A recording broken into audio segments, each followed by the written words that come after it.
உடல் வேறு மனம் வேறு கிடையாது. உடல் தான் மனம். உடலின் பிரதிநிதி தான் மனம்.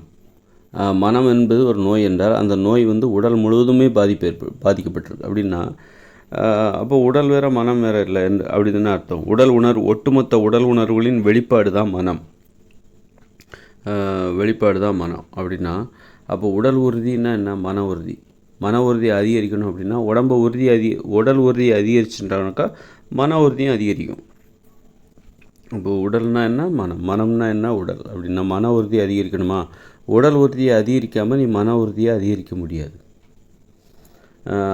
அப்போ அப்படி பார்க்கும்போது உங்களுக்கு வந்து மன உறுதிங்கிறது எப்போதும் ஒரே மாதிரி இருக்காது. காலையில் வந்து உங்களுக்கு கொஞ்சம் நல்லாயிருக்கும், நல்ல மன உறுதி, நல்லா உங்களுக்கு ஒரு லட்சியம் இருக்கும். அந்த லட்சியத்தில் உங்களுக்கு நல்ல ஒரு நம்பிக்கை, இதை கண்டிப்பாக நம்மளால் ஜெயிக்க முடியும் அப்படின்னு சொல்லிட்டு ஒரு நம்பிக்கை வரும். அதே மன உறுதி சாயந்தரம் வந்து குறைஞ்சி போயிடும். என்னடா காலையில் நல்லா இருந்ததே, நல்ல நம்பிக்கை இருந்தது, நல்ல கான்ஃபிடென்ட் இருந்தது, ஆனால் வந்து சாயந்தரம் ஆனால் அது குறைஞ்சி போகுது. ஏன் குறைஞ்சி போகுது அப்படின்னா, நீங்கள் காலையில் உடற்பயிற்சி செஞ்சுருப்பீங்க, நல்லா உடற்பயிற்சி ஏதாவது செஞ்சுருப்பீங்க. அப்போ அது வந்து அப்போ உடம்புல கொஞ்சம் உறுதி அதிகரிச்சிருக்கும். அந்த உறுதி அதிகரிக்கும் போது மனசுலேயும் உறுதி அதிகரிக்கும். அதனால் ஏற்பட்ட அந்த தன்னம்பிக்கை தான் அது. இப்போ மன உறுதிங்கிறது எல்லாத்துக்கும் ஒரே மாதிரி இருக்காது. சில நேரங்களில் நம்ம வந்து நம்பிக்கை இழந்து போவோம், சில நேரங்களில் நமக்கு நம்பிக்கை அதிகமாக இருக்கும், மன உறுதி அதிகமாக இருக்கும். சில நேரங்களில் நேற்று இருந்த மன உறுதி இன்றைக்கி இல்லையே, நேற்று எவ்வளோ கான்ஃபிடெண்ட்டாக இருந்தோம், இன்றைக்கி நமக்கு அந்த உறுதி இல்லையே, நமக்கே கேள்வி வரும், குழப்பமாக வரும். நமக்கே அது நம்பிக்கை இல்லாமல் போகும். நம்முடைய செயல்பாடுகள் மீது, நம்முடைய லட்சியத்தின் மீது நம்ம அடைவோமா இல்லையா, அந்த லட்சியத்தை அந்த குறிக்கோளை நம்மளால் எட்ட முடியுமா முடியாதா அப்படிங்கிற சந்தேகம் சில சமயங்களில் வரும். எல்லா நேரத்துலேயும் ஒருத்தர் வந்து நம்பிக்கையோடு இருக்க மாட்டார். அப்போ இதெல்லாம் எது தீர்மானிக்குதுன்னா, நம்ம உடல் உழைப்பு தான் தீர்மானிக்குது, உடல் இயக்கம் தான் தீர்மானிக்குது, உடற்பயிற்சி தான் தீர்மானிக்குது. நீங்கள் உடல் உழைப்பில் ஈடுபட்டீங்க, நீங்கள் மாடிப்படி ஏறிட்டு இறங்குறீங்க, ஒரு 2 மாடியில் உங்களுக்கு வீடு இருக்குது, மொட்டை மாடியில் நீங்கள் ஏதோ காய போட்டு வரீங்க, ஒரு மூட்டை துணி எடுத்து துவைச்சி மொட்டை மாடியில் காய போட்டு வரீங்க, எடுத்துகிட்டு மேலே போயிட்டு காய போட்டு கீழே வரீங்க. அப்போ உங்களுக்கு உடல் பயிற்சி கிடைக்குது, அதன் மூலம் உடல் உறுதி கொஞ்சம் அதிகரிச்சிருக்கும். அப்போ உங்கள் மன உறுதியும் அதிகரிக்கும். இப்படி நீங்கள் ஏதாவது உடல் உழைப்பில் ஈடுபடும் போது உங்களுடைய மன உறுதி அதிகரிக்கும். ஏன்னா அந்த நேரத்தில் உங்கள் உடலில் உறுதி அதிகரிக்கும். ஆக மன உறுதியை நம்ம எப்போதும் தக்க வச்சுக்கணும். எப்போதுமே எனக்கு மன உறுதி தேவை, எப்போதுமே நான் என்னுடைய வேலையில் நம்பிக்கையோடு செயல்படணும். அதுதான் இங்கே முக்கியம். நம்ம சும்மா கடமைக்கு செய்யக்கூடாது. இப்போ உடம்பு உறுதியே இல்லை, நான் உடற்பயிற்சியே நான் இன்றைக்கி செய்யலை, அப்போ நான் வந்து அதே நேரத்தில் நான் என்னுடைய லட்சியத்தில் நான் உழைக்கிறேன், சும்மா கடமைக்காக உழைக்கிறேன், தினமும் செய்யணும் அப்படிங்கும்போது அந்த செயல் வெற்றி பெறாது. அந்த ஒரு நம்பிக்கையோடு நம்ம ஒரு வேலை செய்கிறோம் பாருங்கள், அதுதான் வெற்றி பெறும். அந்த உறுதி, அதுக்கு காரணம் மன உறுதியோடு ஒரு வேலை செய்கிறோம்ல, அதுதான் நம்பிக்கை. மன உறுதி இருக்கும்போது தான் அந்த நம்பிக்கை வரும். அதனால் நம்ம மன உறுதியை எப்போதும் தக்க வச்சுக்கணுன்னா, நான் முழிச்சிருக்கிற நேரம் வரைக்கும் எனக்கு மன உறுதி இருந்துக்கிட்டே இருக்கணும். அப்படின்னா நான் தினமும் என்னுடைய வேலைகளை இடைவிடாமல் செஞ்சுக்கிட்டே இருக்கணும், மன உறுதியோடு செஞ்சுக்கிட்டு இருக்கணும். அப்படின்னா நீங்கள் தொடர்ந்து இடையிடையே வந்து உடற்பயிற்சி செஞ்சுக்கிட்டே இருக்கணும். காலை மாலை உடற்பயிற்சி செய்யணும், ஓடணும், குறிப்பாக ஓடணும். அது மாதிரி இடையிடையே உங்களுக்கு எப்போல்லாம் மனசில் சோர்வு ஏற்படுதோ அந்த நேரத்தில் போய் உடற்பயிற்சி செய்யணும். சிலர் மூடு இல்லைன்னு சொல்லுவாங்க. மூடு வந்து எப்போல்லாம் குறையும் அப்படின்னா, எப்போ உங்களுக்கு இல்லாமல் போகும்னா, உடம்பில் வந்து எந்த உடற்பயிற்சியும் இல்லாமல் நீங்கள் சோம்பேறியாக இருக்கும்போது உங்களுக்கு அந்த மூடு இல்லாமல் போகும். மூடை வர வைக்கணும்னா போய் உடற்பயிற்சி செஞ்சுட்டு வந்தால் போதும். 1 கிலோமீட்டர் ஓடிட்டு வந்தால் உங்களுக்கு ஒரு வேலை செய்வதற்கான மூடு தானாகவே வந்துடும்.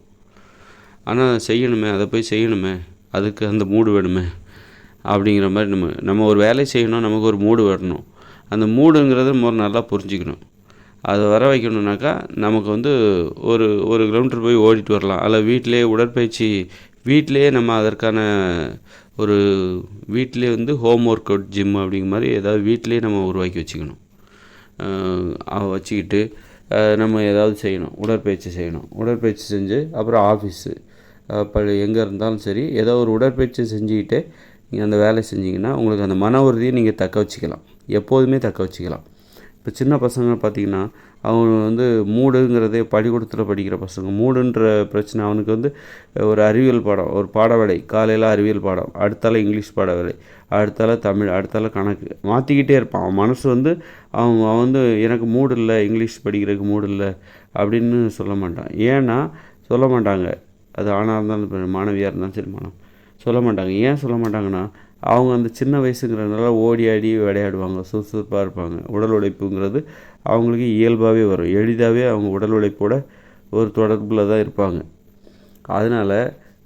அதனால் அவங்க வந்து எந்த வேலையும் செய்கிறதுக்கு ஒரு தயார் நிலையில் இருப்பாங்க. எனக்கு மூடு இல்லைன்னு சொல்கிற வழக்கம் அவங்ககிட்ட இருக்காது. யாருக்கிட்ட இருக்குன்னா ரொம்ப இந்த உடல் உழைப்பு இல்லாமல் ரொம்ப வயசானவங்க ஒரு 40-50 வயசுக்கு மேலே உள்ளவங்க தான் இந்த மாதிரி எனக்கு மூடு இல்லை அப்படின்னு சொல்லுவாங்க. மூடை வர வைக்கணும்னா உடற்பயிற்சி செய்யணும், உடல் உழைப்பில் ஏற்படணும். நாள் முழுதும் நம்ம ஒரு உடல் உழைப்பு நமக்கு கிடச்சிக்கிட்டே இருக்கணும். நம்ம வேலைக்கு இடையில் நமக்கு உடல் உழைப்பு என்பது கிடச்சிக்கிட்டே இருக்கணும். அல்லது நாமளே திட்டமிட்டு ஒரு உடற்பயிற்சி செஞ்சுக்கிட்டே இருக்கணும். ஒரு குறிப்பிட்ட நேரத்துக்கு ஒரு 2 மணி நேரத்துக்கு ஒரு வாட்டி ஏதாவது ஒரு உடல் உழைப்பில் ஈடுபட்டுக்கிட்டே இருக்கணும். உடற்பயிற்சி செஞ்சுக்கிட்டே இருக்கணும். ஒரு தண்டால் எடுக்கலாம் அல்லது புல்லப்ஸ் எடுக்கலாம். அது மாதிரி ஏதாவது எடையை தூக்கி உட்காந்து ஒரு 10-15 வாட்டி எந்திக்கலாம். அப்பப்போ 1 மணி நேரத்துக்கு ஒரு வாட்டி. இதன் மூலம் நம்ம ஒரு மூடு எப்போதும் ஒரு வேலையை செய்வதற்கான தயாரான ஒரு மனநிலையில் நம்மளை எப்போதும் தயார்படுத்தி வச்சுக்க முடியும்.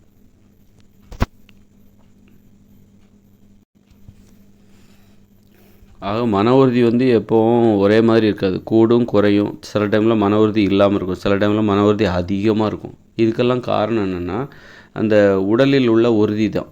உடல் உறுதி தான் மன உறுதி. மன உறுதி ஒருத்தட்ட இருக்குன்னா உடல் உறுதி இருக்குதுன்னு அர்த்தம். உடம்பு ரொம்ப உறுதியாக இருக்குது ஒருத்தட்ட அப்படின்னா அவர்கிட்ட மனமும் உறுதியாக இருக்கிறது. உடல் உணர்வுகளின் ஏன்னா மனம் என்பது ஒரு நோய் என்றால் அந்த மனம் என்கிற நோய் வந்து உடல் முழுவதுமே பாதிக்கப்பட்டிருக்கு. உடல் முழுவதுமே இருக்குது அந்த மனம். அப்படின்னா உடல் உறுதியாக இருக்கும்போது அந்த மனமும் உறுதியடையும். அப்படிங்கிற நம்ம தெளிவாக புரிஞ்சுக்கிட்டு வந்து எப்போதும் ஒரு உடல் உழைப்போடு சேர்ந்து அப்படின்னா ஒரு இயற்கையோடு இணைந்த மனித வாழ்க்கையில் 2040க்கு பிறகு வாழப்போகிற அந்த மக்கள் வந்து அவங்களுடைய வாழ்க்கையில் தினமும் முழு நேர வாழ்க்கையும் உடல் உழைப்பை அடிப்படையாக கொண்டது. அவங்க ஒரு ஆஃபீஸில் உட்காந்து வேலை செய்ய போகிறதில்ல, அல்லது பெஞ்சிலே உட்காந்து படிக்க போகிறதில்ல, புத்தகம் படிக்க போகிறதில்ல. புத்தகமே அங்கே கிடையாது.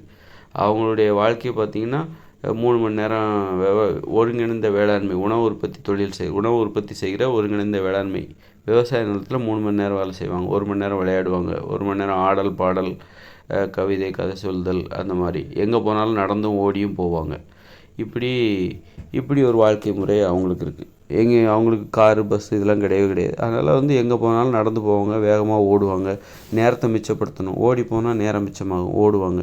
இப்படி முழு நேர வாழ்க்கையும் ஓட்டமும் நடையுமா உடல் உழைப்புமாக அவர்களுடைய வாழ்க்கை இருக்கிறதுனால அவங்க எப்போதுமே மன உறுதியோடு இருப்பாங்க, எப்போதும் நம்பிக்கையோடு இருப்பாங்க. அவங்ககிட்ட எப்போதுமே ஒரு நல்ல அதிர்வு என்பது மற்றவர்களுக்கு கடத்தப்படும். நம்பிக்கையில்லாத சிந்தனை அவரிடம் இருக்கவே இருக்காது. பிரகாசமாக இருப்பார்கள். அவருடைய வாழ்க்கையும் பிரகாசமாக இருக்கும்.